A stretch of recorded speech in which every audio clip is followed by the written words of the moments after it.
Boa noite a todos. Vamos iniciar nossa programação, agradecendo a Deus por esse tempo. Aqueles que for chegando vão acompanhando aí, né? Oremos. Santo Deus de Abraão, de Isaac e de Jacó, obrigado por esse momento que estamos reunidos aqui por mais uma vez, num só Espírito, num só corpo, ó Deus, para te render louvores e graças. Obrigado a Deus Santo, porque tua palavra todos os dias está sendo pregada. Querendo te pedir, ó Deus, neste culto de missões, que o Senhor esteja recebendo toda a nossa adoração, queremos fazer a Ti, ó Deus, tanto no conjunto quanto no particular.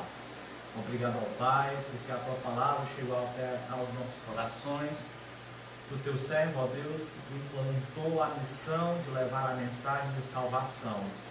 Obrigado a Deus, porque tu nos alcançaste através dos teus servos que têm doado suas vidas por amor ao Evangelho, por amor à tua obra, Pai. Eu te peço, pela vida do pastor Pedro, que o Senhor esteja abençoando ele cada vez mais na sua missão, tanto em Sobral, quanto em Itabicó, ou em qualquer outro lugar que ele esteja. Sabemos que ele te ama e que nós também te amamos na questão de levar o Evangelho, de te servir e te glorificar dia após dia. Ó Deus, toma nas tuas mãos nossas vidas, nossos pensamentos, nossas missões e nos ajuda a te servir dia após dia, ó Deus, para a tua honra e para a tua glória. Te peço por este culto, pelos hinos que iremos entoar, que o Senhor esteja recebendo com uma aroma suave. Pelas nossas crianças, que o Senhor esteja também abençoando cada uma no sentido de crescimento espiritual e fortalecimento, que cada um possa estar seguindo a Ti, ó Deus, para rumo ao teu reino. Obrigado por tudo, em nome de Jesus. Amém. Amém. Vamos tentar, começando com o hino 429.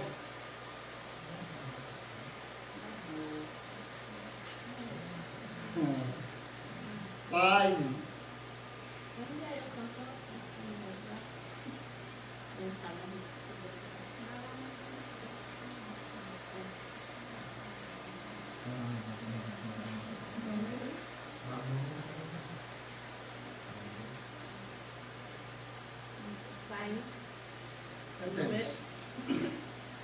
Espalhemos todos a... O número. Eu disse na instante. Os irmãos não ouviram. 429, para me atrapalhou aqui logo no início, rapaz. Você ia cantar sozinho. Vamos lá, 429. Espalhemos todos a semente santa, desde a madrugada até o anoitecer. Estamos aguardando o tempo da colheita, quando alegremente havemos de colher, havemos de colher, havemos de colher. Ah, quão jubilosos havemos de colher, havemos de colher, havemos de colher. Messes abundantes havemos de trazer. Semeamos quando seres perniciosos a semente boa querem destruir. Deus abençoando, alegres, satisfeitos, a colheita santa havemos de fruir, havemos de colher, havemos de colher. Ah, quão jubilosos havemos de colher, havemos de colher, havemos de colher. Messes abundantes havemos de trazer. Eia, pois, obreiros, semeai ousados a semente viva da verdade e luz, proclamando Cristo, seu poder e glória, salvação perfeita que alcançou na cruz. Havemos de colher, havemos de colher.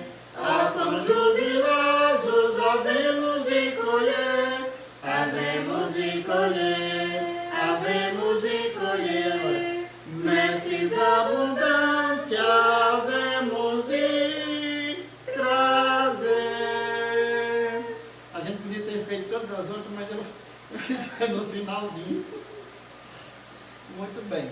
429, agora a gente pula para o 469. 469. Boa noite, irmã Bruna. Deus abençoe vocês. Irmã Celita.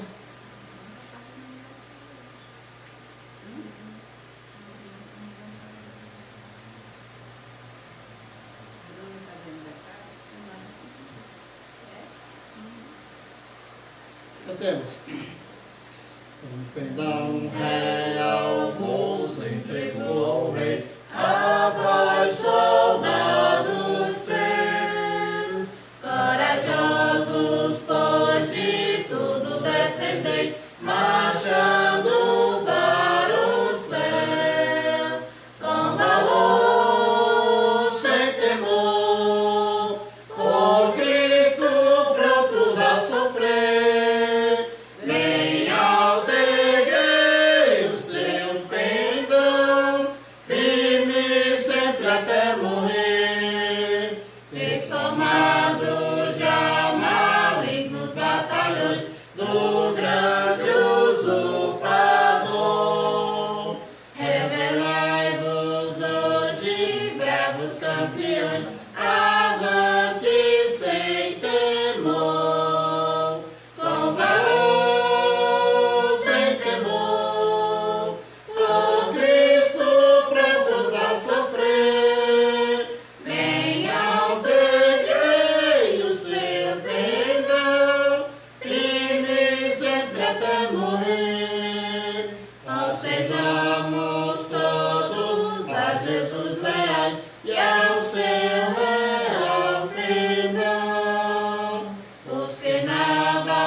Capítulo 10. Lembramos, irmãos, que nós, nas quarta-feiras, estamos meditando no projeto missionário de Deus. Nós temos falado do desejo de Deus em fazer missões desde o início, né, antes da fundação do mundo.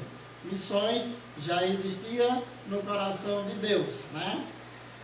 Boa noite, irmão Milton. Deus abençoe. E então, desde então a gente vem trazendo, fazendo uma exposição desse desejo missionário do nosso Deus. O nosso texto hoje está em Romanos capítulo 10, versículo 14 a 20. Diz assim: como, porém, invocarão aquele em quem não creram? E como crerão naquele que nada ouviram? E como ouvirão se não há quem pregue? E como pregarão se não forem enviados? Como está escrito, quão formosos são os pés dos que anunciam coisas boas. Mas nem todos obedeceram ao Evangelho, pois Isaías diz: Senhor, quem acreditou na nossa pregação?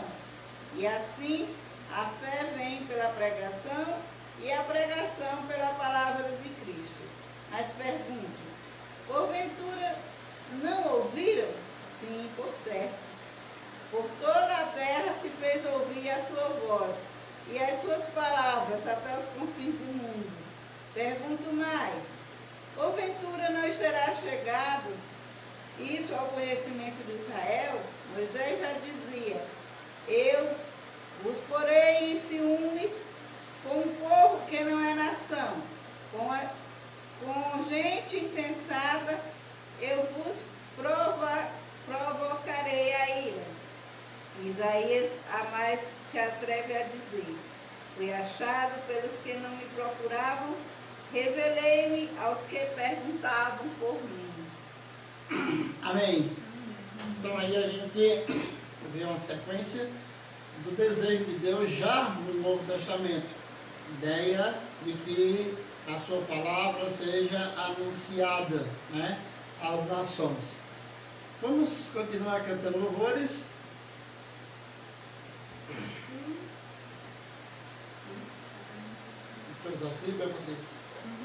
Cantemos.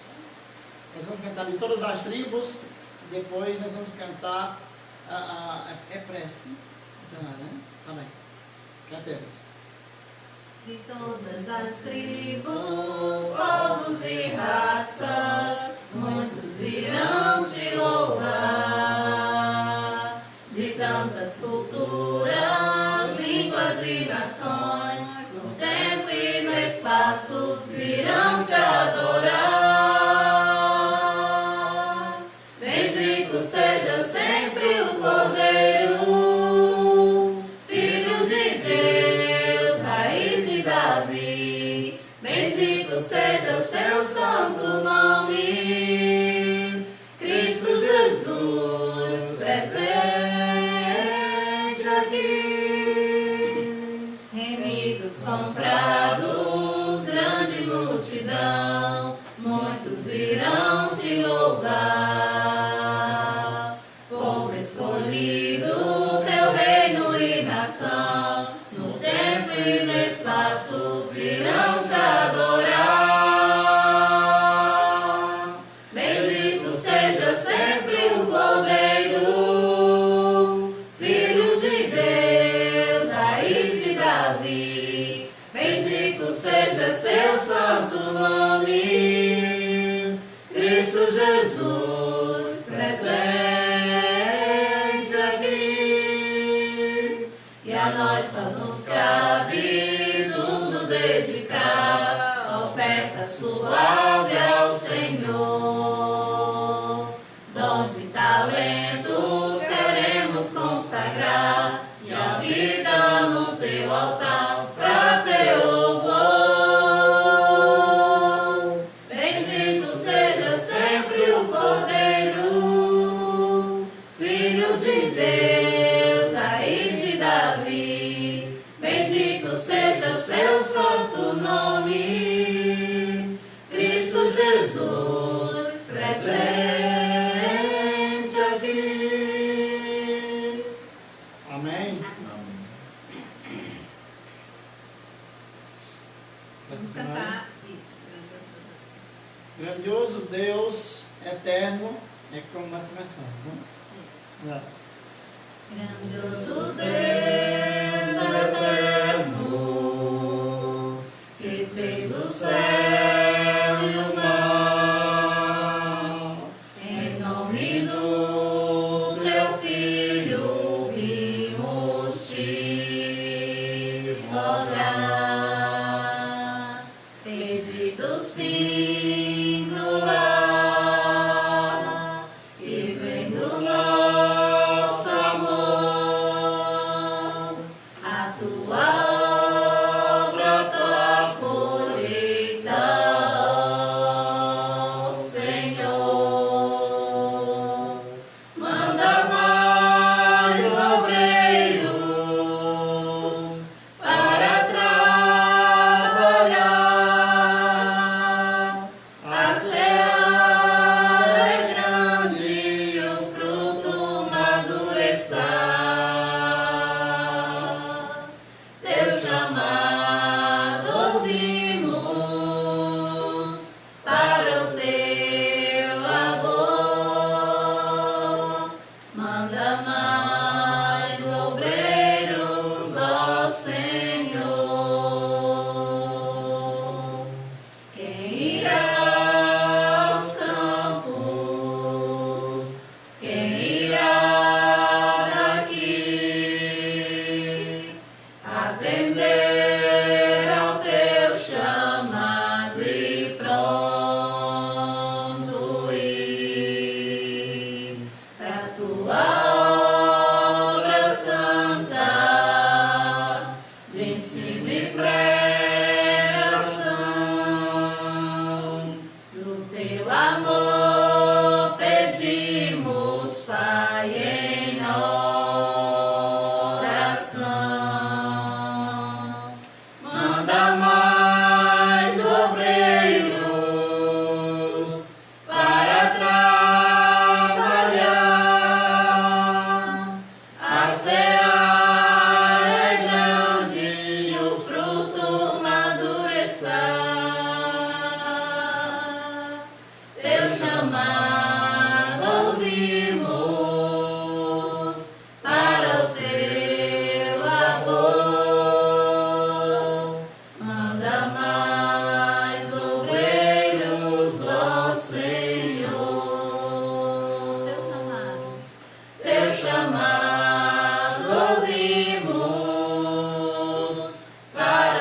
Muito bem, então agora nós vamos continuando na nossa programação. Eu gostaria de pedir aos amados que estivessem atentos, aí com suas Bíblias abertas.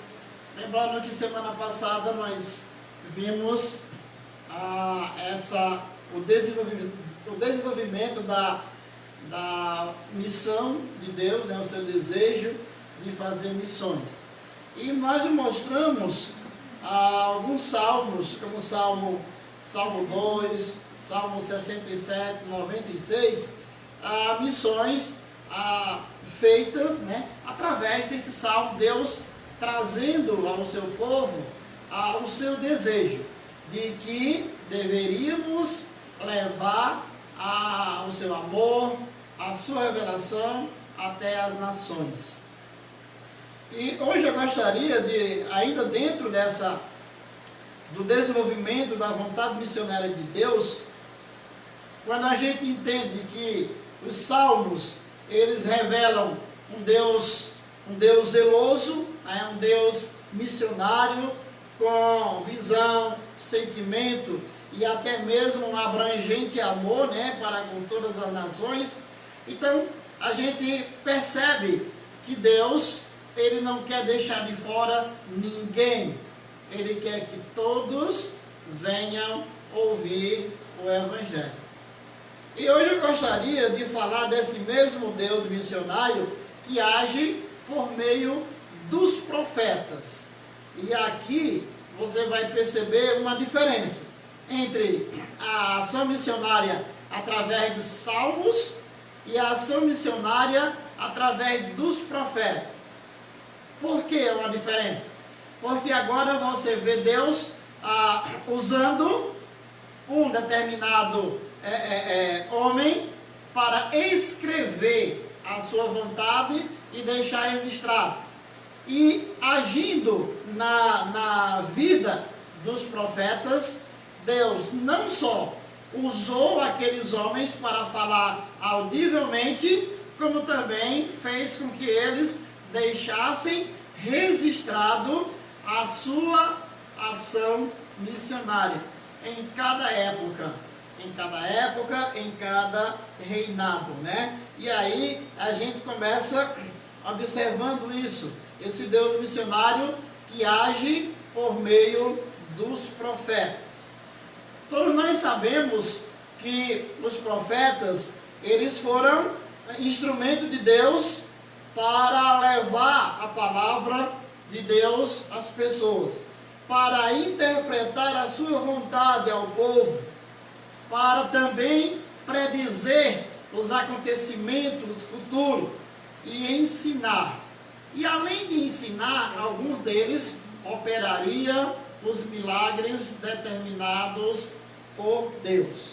Então, nós percebemos que aqueles homens tinham uma agenda cheia da ação missionária de Deus. E eu gostaria, assim como também semana passada nos Salmos, nós vimos três salmos, eu quero também hoje pegar como exemplo alguns profetas que Deus usou.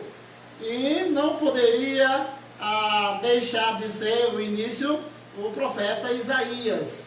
O profeta Isaías, ele é conhecido como um profeta messiânico. Todo o seu livro, ele está direcionado aí a descrever como seria não só o ministério do Messias, mas até onde o Messias iria chegar.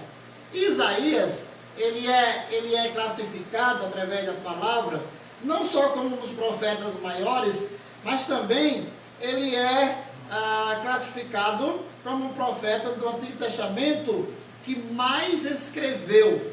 É interessante isso. São 66 capítulos o livro de Isaías. É também chamado ao livro de Isaías o romano do Antigo Testamento, né? É o profeta evangélico da velha dispensação. Então vamos pensar um pouquinho aqui, algumas páginas, alguns capítulos e versículos no livro de Isaías, para a gente entender aqui como Deus age, do início, né, do princípio, a meio e fim. Então nós precisamos entender isso. Capítulo 7, eu vou pedir aqui meus amados aqui, capítulo 7, versículo 14, para o Paroá, quem achar primeiro ler. Capítulo 7 de Isaías, versículo 14, nós já vemos aqui algo bem interessante. Ele fala sobre o Messias. O que fala aqui Isaías? Bom, como nós podemos perceber aqui, que nesse Isaías capítulo 7 e 14, a vontade missionária de Deus começa a ser anunciada através da encarnação do Messias. Olha o texto.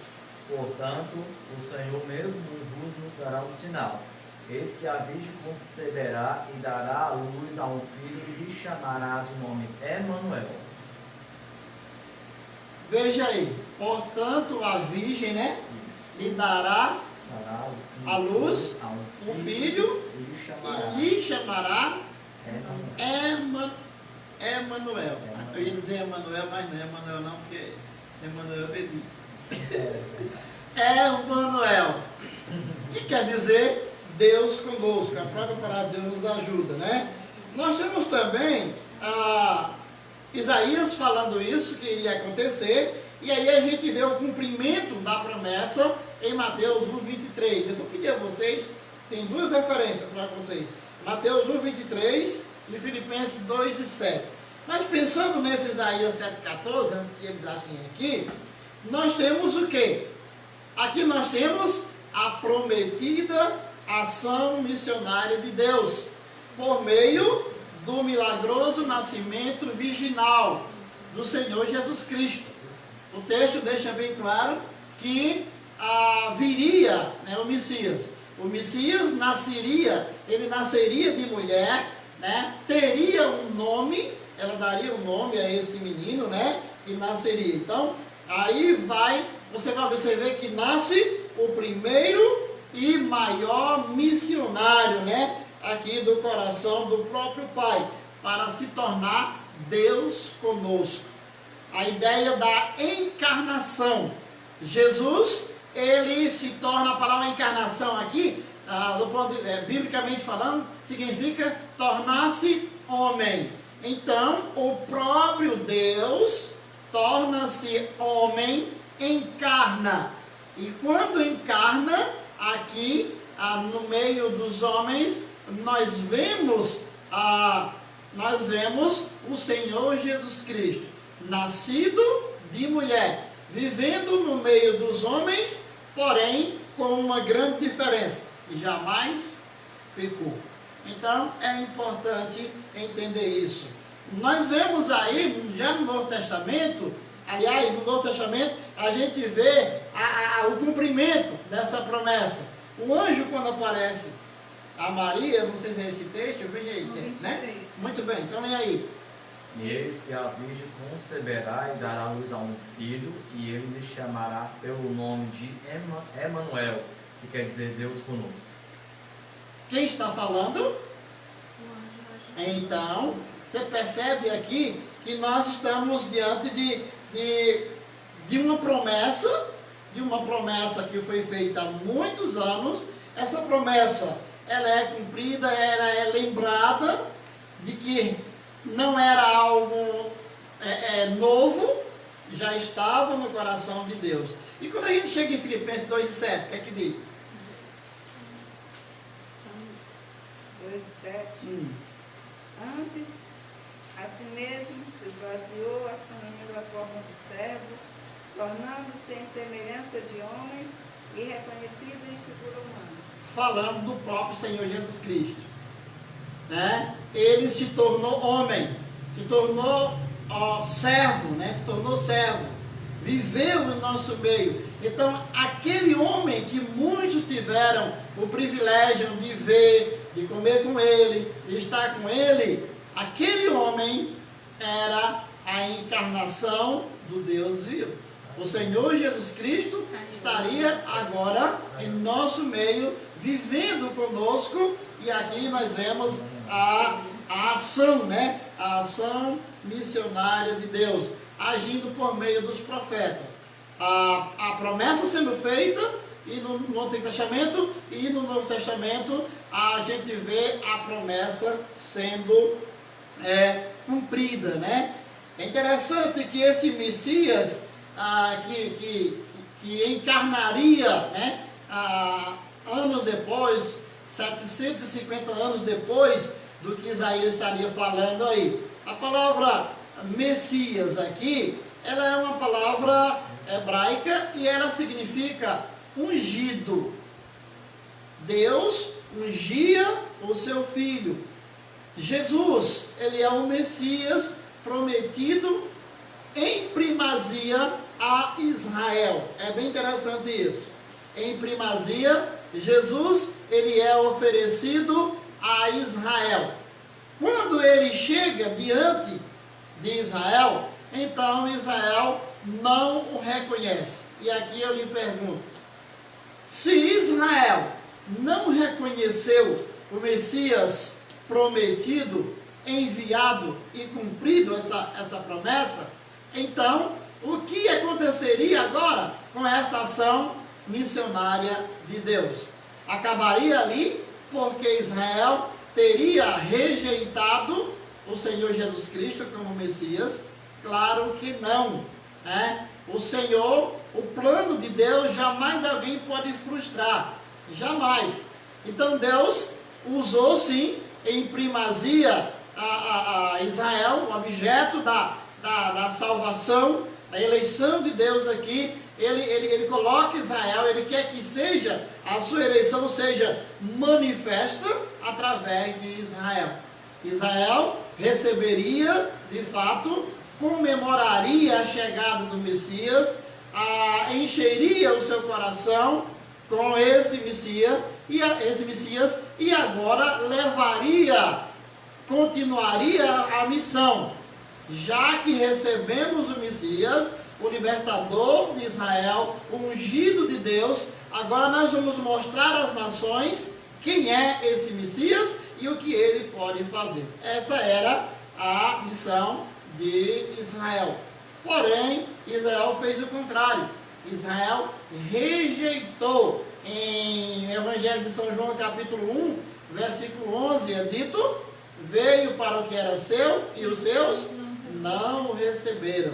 Então, mesmo Israel não recebendo o Messias, quando ele chega, mesmo assim, Jesus é o Messias prometido a esse povo. Mesmo assim, independe de Israel ter aceitado ou não, a vontade de Deus continua. Então, o resultado do desenvolvimento dessa vontade missionária de Deus é que hoje nós estamos aqui pregando o Evangelho. Nós, os gentios, recebemos de Deus esse favor, fomos alcançados pela graça. Então Deus, ele não precisou de Israel para que a graça chegasse a nós, para que a sua palavra chegasse a nós, no sentido geral. Claro que alguns judeus se converteram e o Senhor deu a esses homens a incumbência de trazer a mensagem. Mas a ideia primária era a nação. E até hoje a nação israelita tem rejeitado o Messias, não acredita que Jesus Cristo veio, até hoje espera esse Messias, né? Que ele sabe que foi prometido, mas ainda não acredita que esse Jesus, que a história mostra, eles não acreditam em Jesus como Messias. Então, devido a que a vasta missão, né, prevista no mundo, por inspiração do próprio Deus, o seu nome, né, o nome de Jesus, ele recebeu várias designações, além desse nome Emanuel, né? Você vai perceber que no capítulo 9, se você puder perceber aí, no capítulo 9, versículo 6 e versículo 7, ele vai mostrar aqui vários nomes, não só um nome. Olha o que é dito aí, ó. Capítulo 9, versículos 6 e 7. Porque um menino nos nasceu, um filho se nos deu. O governo está sobre os seus ombros e o seu nome será Maravilhoso, Conselheiro, Deus Forte, Pai da Eternidade, Príncipe da Paz. Vamos observar aí esse texto. O texto diz que esse menino que nasceria, ele seria maravilhoso conselheiro, Deus forte, Pai da eternidade, príncipe da paz. Então, como um menino nasceria, ele seria Pai da eternidade. Isso já dá para você perceber algo divino. E aí ele diz, um menino nos nasceu. Então, deixa bem claro aí que esse menino, o Messias, viria. E aí você vai ver a realeza. Você vai ver que Jesus Cristo é Deus. E como Deus, Ele é Pai da eternidade. E Ele é o príncipe da paz, porque é através dele que nós temos paz com Deus. Romanos 5:1. Então, esses são nomes que atraem, são nomes que animam e são nomes que confortam, né? Eu até digo também que protegem e dão segurança. Por quê? Porque ele viria com a missão de não só trazer a paz, mas de cuidar, né? De pastorear o rebanho de seu pai. Então, essa palavra Messias aqui significa ungido. Jesus, ele foi preparado e enviado para essa missão. Quando ele chega aqui, ele inicia o seu ministério, né? Aí você vê agora essa encarnação, na sua encarnação, a gente vê todo o trabalho dele lá, e aí quando ele chega aqui, né, na sua pré-encarnação, teve todo o seu ministério. Mas o principal ministério de Jesus é na sua encarnação. Aqui, como Messias, como ungido, ele veio para trazer de fato a mensagem. E agora você vê ele no seu ministério. Qual seria e como seria o ministério do Messias, né? No Salmo 42, versículo 1 a versículo 7, nós vamos ler, que é para que a gente possa estar ouvindo as palavras.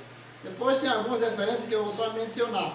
Mas Isaías 42, eu falei Salmo, mas desculpe aí, foi eu que errei. 42, Isaías 42, de 1 a 7, lembrando que nós estamos nos profetas, né? Isaías 42, de 1 a 7, olha o que ele diz aí, ó. Vamos lá. Eis aqui o meu servo, a quem sustenho, o meu escolhido, em quem a minha alma se compraz. Pus sobre ele o meu espírito, e ele promulgará o direito para os gentios. Não clamará, nem gritará, nem fará ouvir a sua voz na praça. Não esmagará a cana quebrada, nem apagará a torcida que fumega. Em verdade promulgará o direito, não desanimará, nem se quebrará, até que se ponha na terra o direito.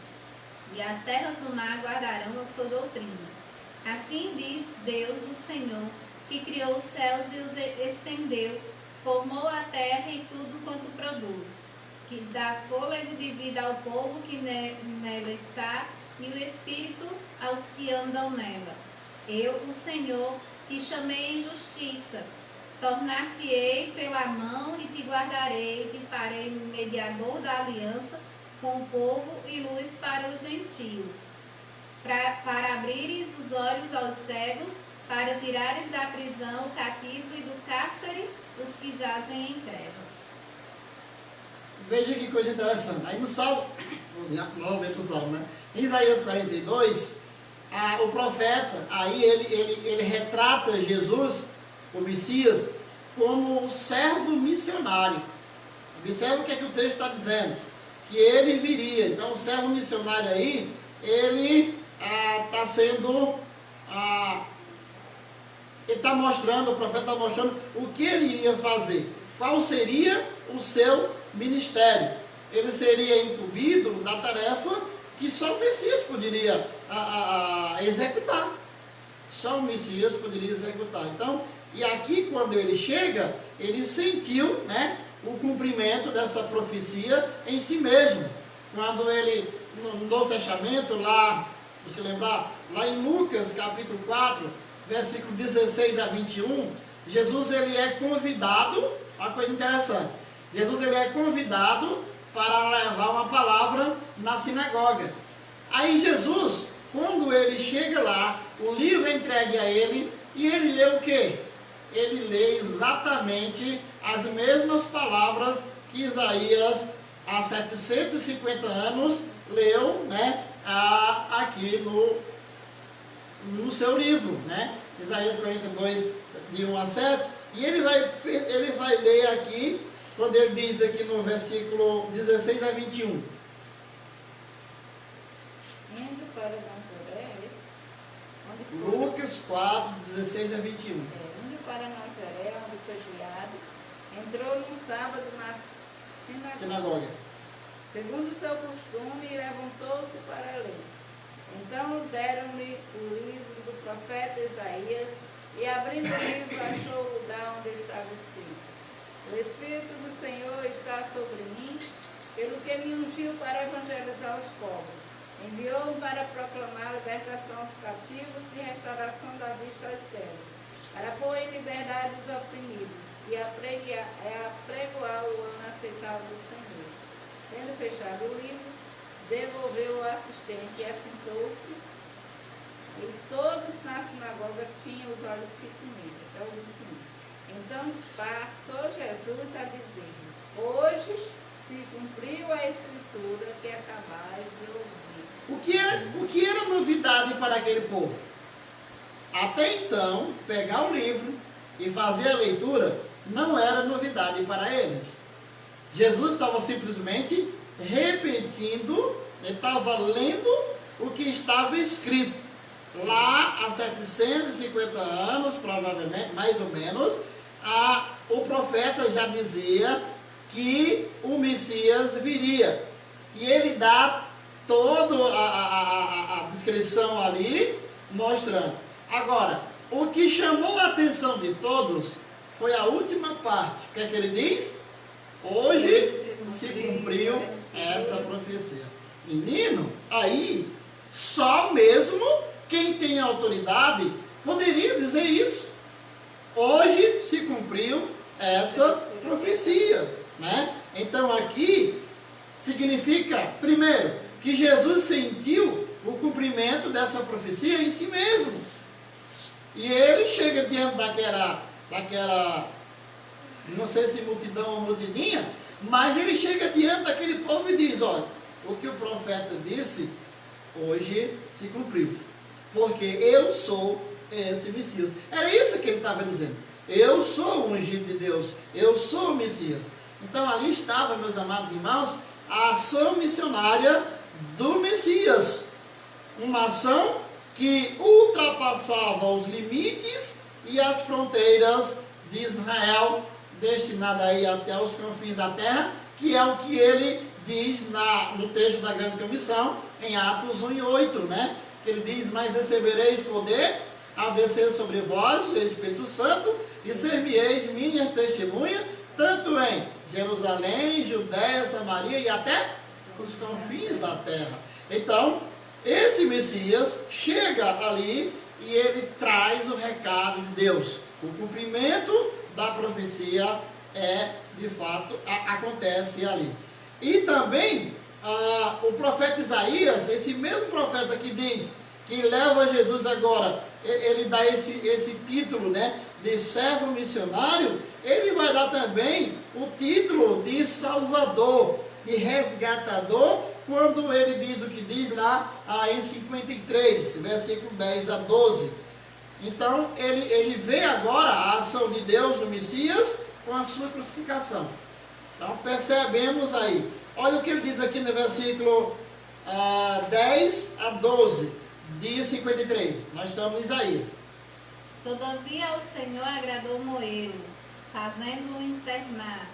Quando der ele a sua alma, como oferta pelo pecado, verá a sua posteridade e prolongará os seus dias. E a vontade do Senhor prosperará nas suas mãos. Ele verá o fruto do penoso trabalho de sua alma e ficará satisfeito. O meu servo, o justo, com o seu conhecimento justificará muitos, porque as iniquidades deles levará sobre si. Por isso eu lhe darei muitos como a sua parte, e com os poderosos repartirá ele o despojo. Porquanto derramou a sua alma na morte, foi contado com os transgressores. Contudo, levou sobre si o pecado de muitos, e pelos transgressores intercedeu. Então veja aí, a primeira parte a gente observa aí que ele deixa bem claro.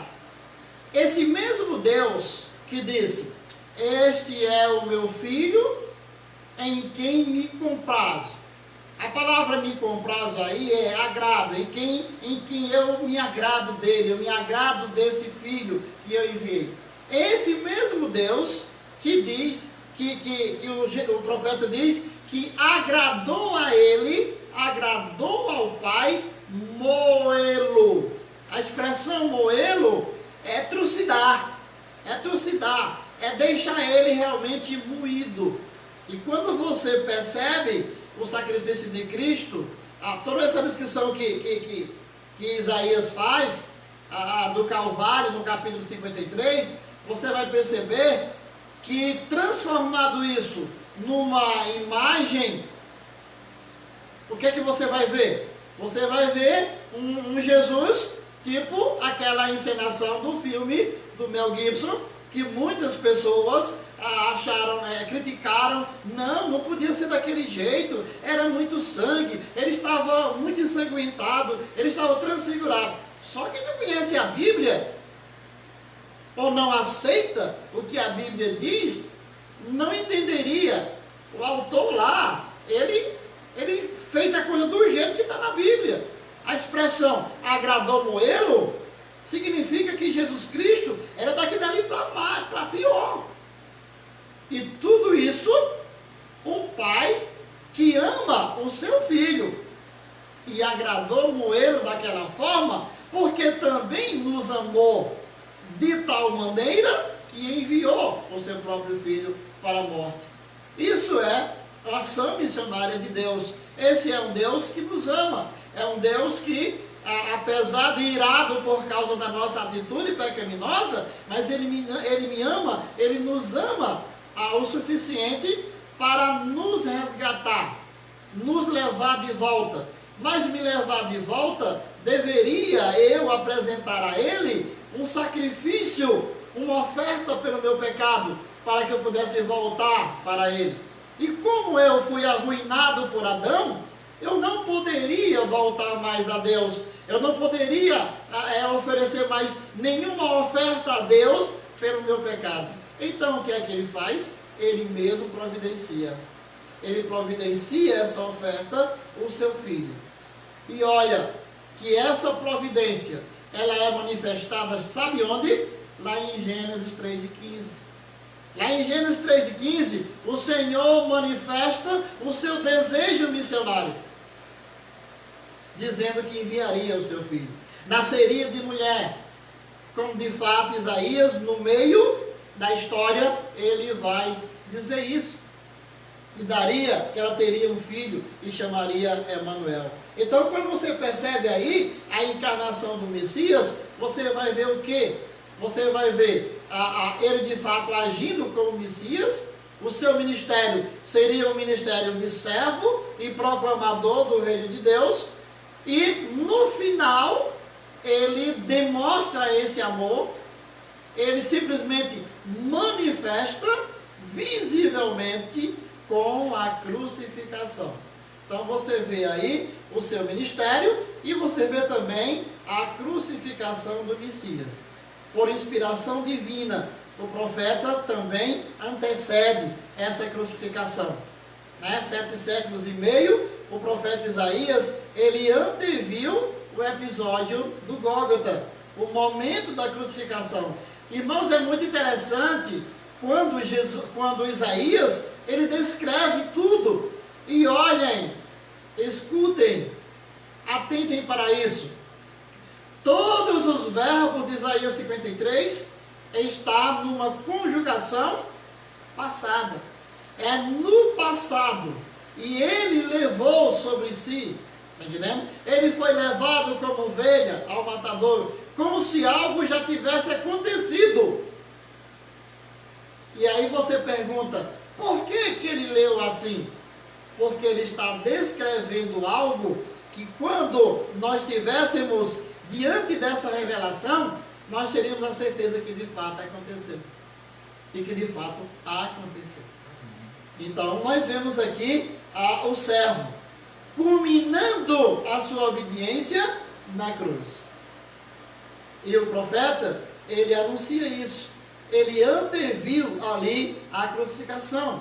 Ele percebeu que para a realização da missão salvífica planejada na eternidade, o Filho passaria pelo crivo do sacramento cruento ou cruel. O inocente pagando pelo pecado dos outros, né? Um pecado que não tinha nada a ver com ele, mas ele pagou. Mas o texto aqui diz que ele veria os frutos do seu penoso trabalho. E tem mais, ficaria satisfeito. Então, isso prova que Deus gratuitamente mandou Jesus para a cruz. Jesus também gratuitamente recebeu essa missão.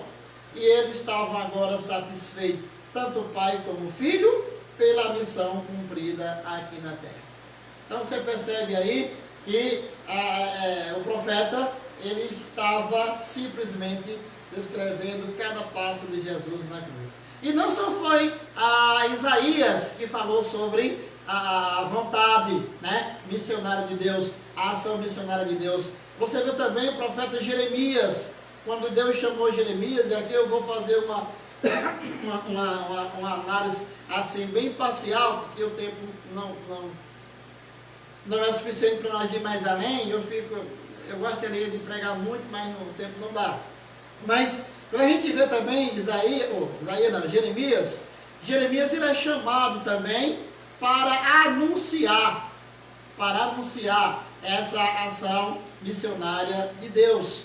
E quando Deus chamou Jeremias ele ouviu o chamado de Deus, mas ele ouviu num tempo de grande crise. Israel estava passando por uma grande crise espiritual, tinha se afastado de Deus. E o Deus missionário, ele comissionou, Jeremias para falar a Israel. E você percebe o chamado clássico lá no versículo 5 do capítulo 1, quando o Senhor chama Jeremias, né? E ele viria para quê?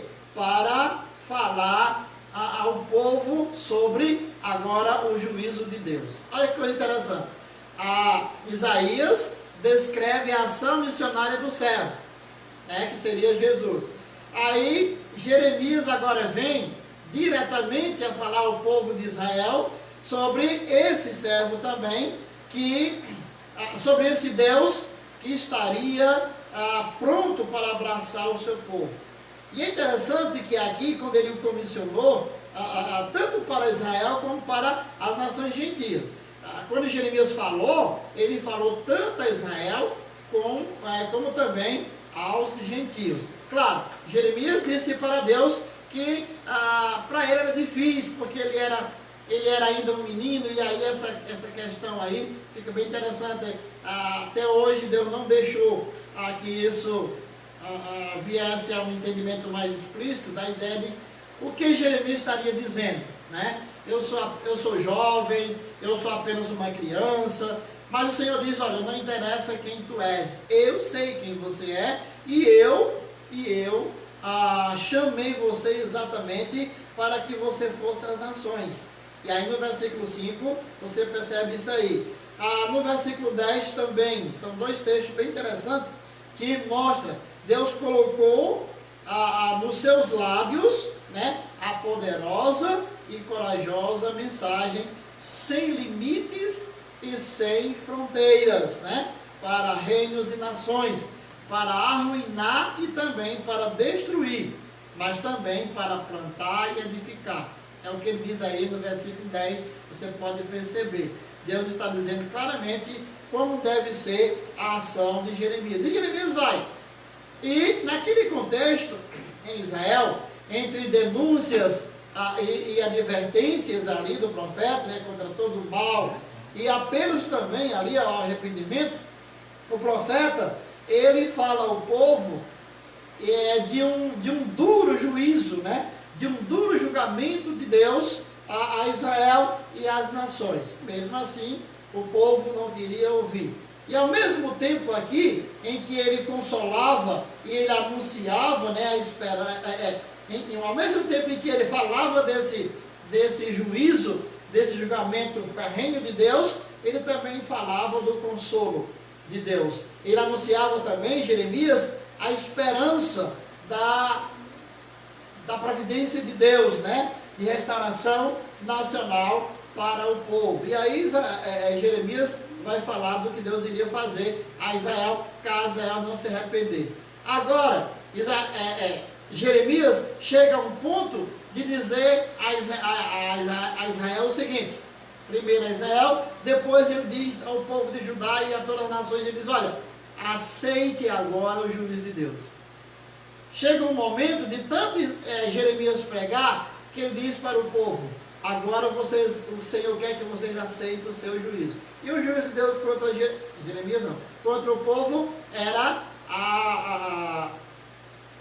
ser levado escravo para a Babilônia. E aí você vai ver toda a história que se desenvolve dessa maneira. O povo seria levado cativo, passaria 70 anos lá, e Jeremias tudo isso falando aquele povo, e o povo sem aceitar. Mas o que nos chama a atenção é que em meio a tudo isso, Jeremias anunciou aqui a remoção das velhas alianças, o estabelecimento de uma nova aliança e um reino de justiça e paz, através de uma aliança feita agora, a aliança feita por Deus, não mais mediante a obediência do homem ou qualquer coisa que o homem fizesse, mas mediante a sua própria soberania.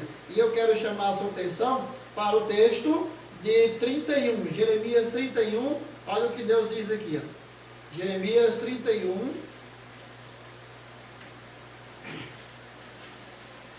eu vou salteando aqui só para você perceber aqui a vontade de Deus nesse contexto. Jeremias capítulo 31, veja o versículo 33 e 34 se você tiver de Bíblia aberta. 33 e 34 diz assim: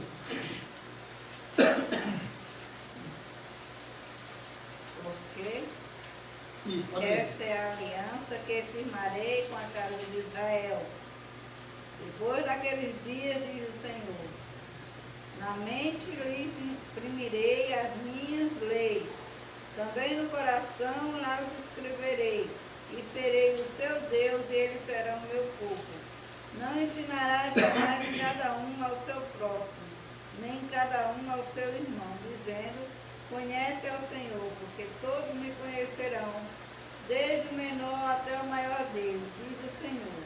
Pois perdoarei as suas iniquidades e os seus pecados, jamais me lembrarei. Pronto, Deus deixa claro que faria uma aliança. Essa aliança seria uma aliança eterna.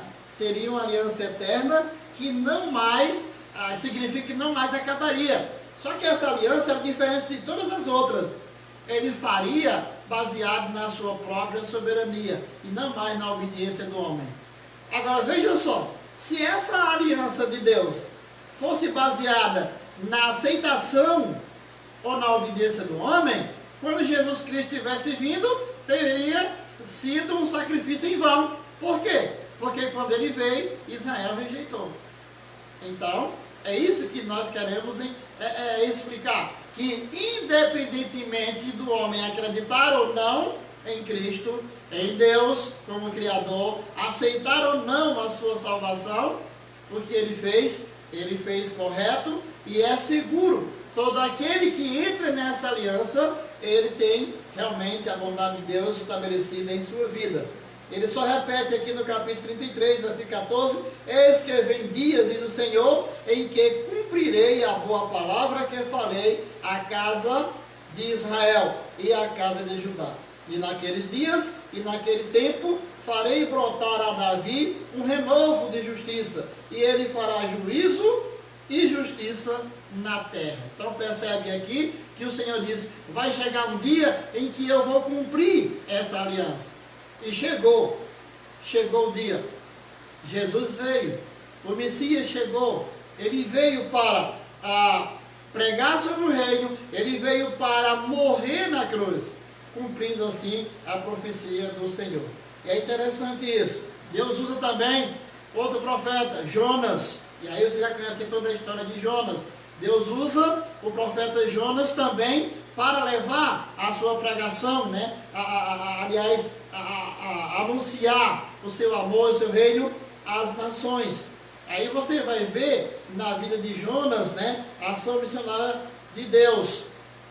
E aí nós percebemos que a ação missionária de Deus, ela não tem volta. A ação missionária de Deus, ela é contínua. Que o homem aceite ou não, que o homem relaxe ou não, a missão de Deus, ela é contínua. Ela não depende, a ação missionária de Deus, ela não depende de você dizer sim ou não. Por quê? Porque ele usa esse, por exemplo, se eu não for, outro irá. Israel não foi. Os gentios foram. Por aí você tira, né? E Deus pode fazer até você mesmo ir, como fez com Jonas. Jonas tentou desviar, se esconder de Deus, ir para outra direção, mas Deus disse, não, eu quero você aqui.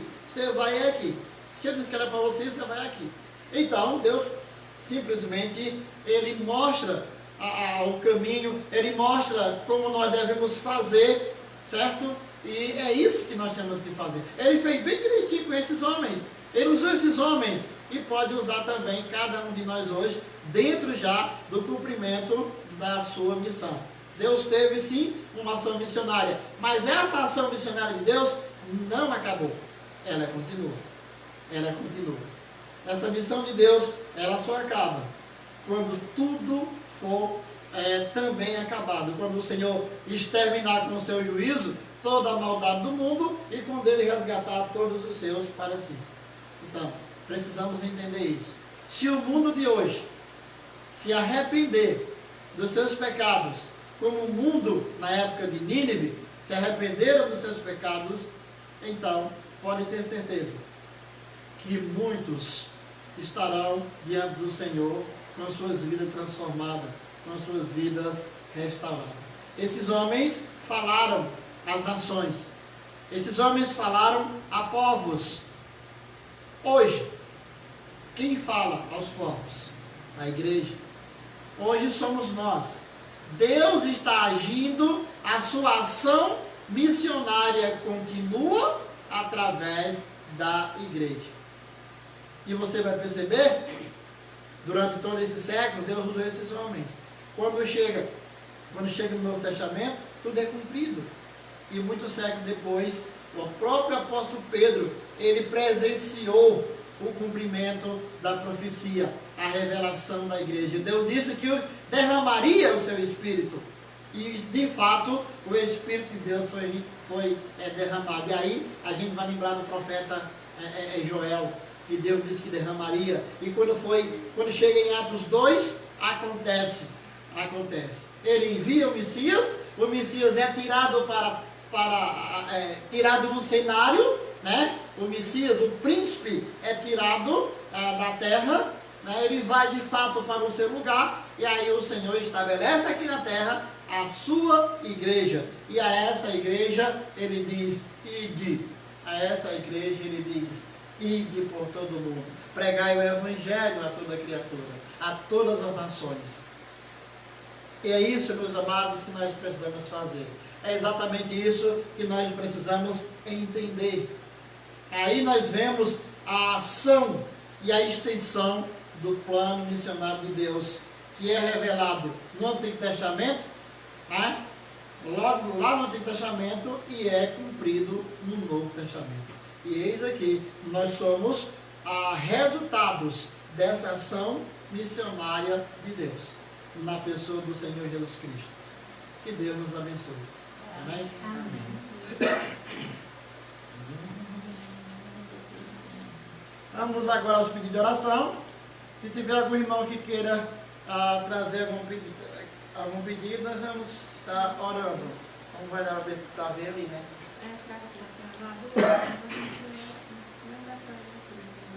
Então, de bom, a gente vai cantar nas orações missionárias, né? Oração, aquela foi para funcionar.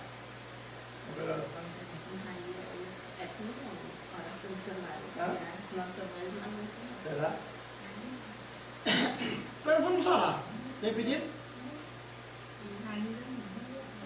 Então vamos cantar? Vamos cantar enquanto o pedido chega, né? Vamos lá.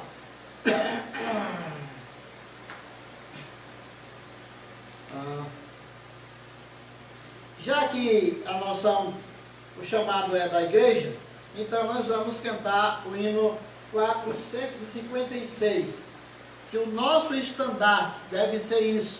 Estandarte aqui quer dizer o que nós bramamos, o que nós clamamos, né?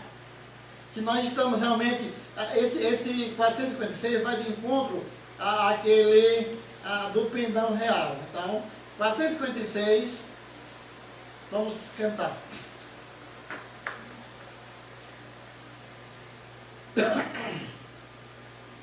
Cantemos. O estandarte desta igreja, levantemos sem temor. Ela é muito amada esposa do bendito Salvador. É Jesus o comandante, verdadeiro que a conduz. Somos nós os seus soldados, nessa igreja de Jesus. Resolutos avançai, trabalhando por Jesus. O estandarte levantai, espalhando a sua luz. Ó igreja, dediquemos nossos corpos ao Senhor. Não devemos ser escravos do sagaz enganador. As riquezas são nos dadas pela eterna mão real, e o Senhor do céu observa se fazemos bem ou mal. Resolutos avançai, trabalhando por Jesus. O estandarte levantai, espalhando a sua luz. Graça e glória a ti pertencem, ó esposa do Senhor. Sê então um instrumento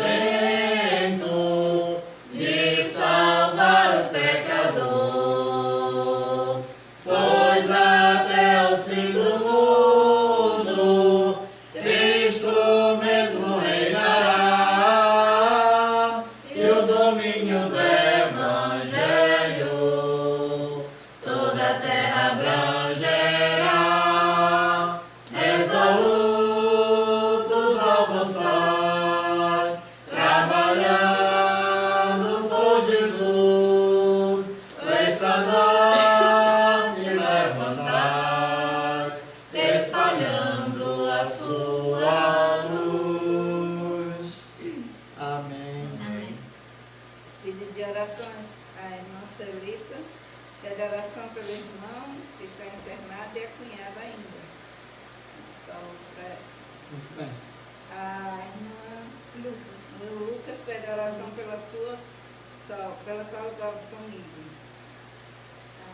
O irmão Dedé e agradece a Deus pelos 17 aninhos do É. A irmã Luceni pede oração pela família e que ele proteja todos nós. O irmão Ayrton gostaria de agradecer aos irmãos que fizeram oração pela irmã e pela cunhada, estão melhores, graças a Deus. Talvez amanhã esteja em casa. Oh, amém. Amém. A Sara agradece a Deus por nossa grande melhora na saúde, agradece pelo tio e do menino que já está em casa, passou a noite no hospital ontem. Agradecer e pedir força para a tia Antônia. Pela saúde psicológica do tio Júlio César, pela saúde do Felipe. Irmão Flávio está pela saúde da Esse irmã Felipe é Ana o Flávia. Esse Felipe é o E o nosso irmão irmão. Flávio. Felipe é nosso irmão. Do PHN. É, do PH. Tudo bem, então vamos lá. Seu Deus Silvino pede oração pela família da Anja, que faleceu hoje. Estava grávida, que Deus conforte toda a família e a família da Anja. Saúde, Felipe pede saúde somente. A Patrícia Martins agradece pelo nascimento que Rodrigo já está em casa. O Antônio Fábio pede oração pela família. Vamos orar. Santo Deus e eterno Pai, nós te agradecemos por esse momento, um momento que nós, meio que improvisado, nós encontramos, ó Pai, para poder trazer a tua mensagem, que possamos, ó Deus, estudá-la e aprender mais, para que possamos assim cumprir a tua vontade. Nesse exato momento, ó Deus, eu tenho a responsabilidade de levar a Ti, Pai Santo, os pedidos dos nossos irmãos. E aqui, Pai, a gente começa a mencionar pedidos tais como o agradecimento da Sara pela saúde deles, eles estão melhores do que estavam sentindo. Isso é muito bom, se ela está dizendo nossa saúde, então a família está melhorando. Nós agradecemos a Ti, ó Deus, pelo Teu esforço, Pai Santo, em cuidar de nós, pela Tua misericórdia. Também agradecemos, ó Pai, pela a saúde que o Senhor tem dado a outros irmãos que não foram acometidos de doença, o Senhor cuidou dele. Agradecemos também, Pai Santo, pela vida do Alisson e da Bruna, que estão hoje, ó Deus, também alegres por mais um ano de vida. Agradecemos, Pai Santo, que o Senhor Deus esteja cuidando da vida deles, dando a eles discernimento espiritual para que eles possam crescer mais e mais na sua palavra. Que tanto ele como ela possam ser homem e mulher de Deus e coração de homem honesto, segundo o coração de Deus.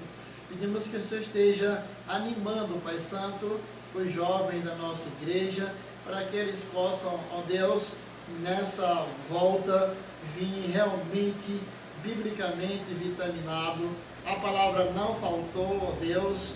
Nós te agradecemos que por esse tempo, mesmo esse tempo de isolamento, esse tempo de pandemia, a tua palavra foi explanada. Não ouviu quem não quis. Então, aquele que ouviu a tua palavra foi bem-aventurado, foi abençoado, Deus, com a tua palavra. Quem não ouviu, perdeu grande oportunidade de ouvir. Mas eu te peço que o Senhor esteja trabalhando no coração de cada um. Obrigado, Deus, pela a capacidade espiritual que o Senhor tem dado a cada um de nós para que a tua palavra seja pregada. Agradecemos pela saúde dos irmãos, irmã e cunhada, da irmã Celita e, consequentemente, também do irmão aí, vindo pela sua família. Peço a Deus pela saúde do Felipe, meu filho, que o Senhor Deus esteja dando a ele a força, não só espiritual, mas física, tirando dele, ó Deus, essa enfermidade que ele está acometido. Agradecemos pelo Pedrinho, que já está aí com 90%, 95% melhor. Seu Deus também esteja aí cuidando dele. Peço ao Pai pela Michele, que também passou por isso e que ainda está passando, ó Deus, cuida dela, tira dela, ó Deus, esses incômodos, dá a sua saúde, para que ela possa cuidar tranquilamente dos seus filhos. E ao Patrick, ó Deus, que o Senhor esteja dando a ele firmeza como cabeça de família, como servo teu, como pai, como marido, ele possa, Pai Santo, estar fazendo, exercendo a sua função ali, e que a sua saúde, ó Deus, possa estar intacta, para que ele possa estar ajudando os demais, seus irmãos, sua esposa, seus filhos, que o Senhor esteja cuidando dele.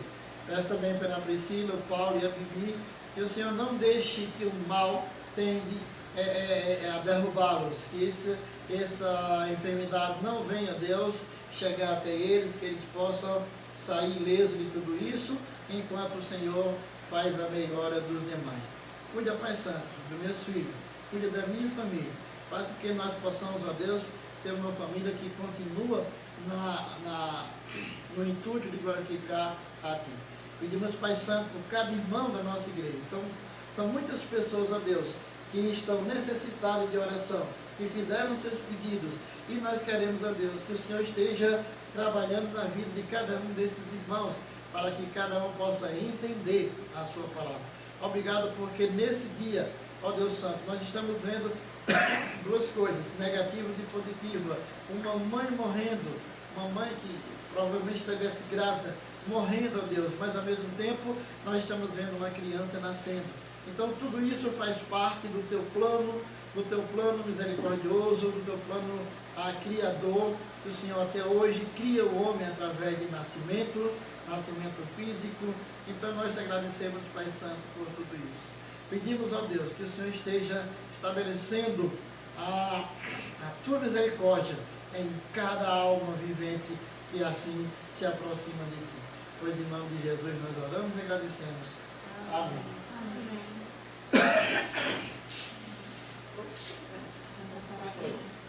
Vamos cantar parabéns. Muito bem. Na minha oração eu incluí o Alisson e a Bruna. Não vi rumores, né, de que a Bruna estivesse aniversariando.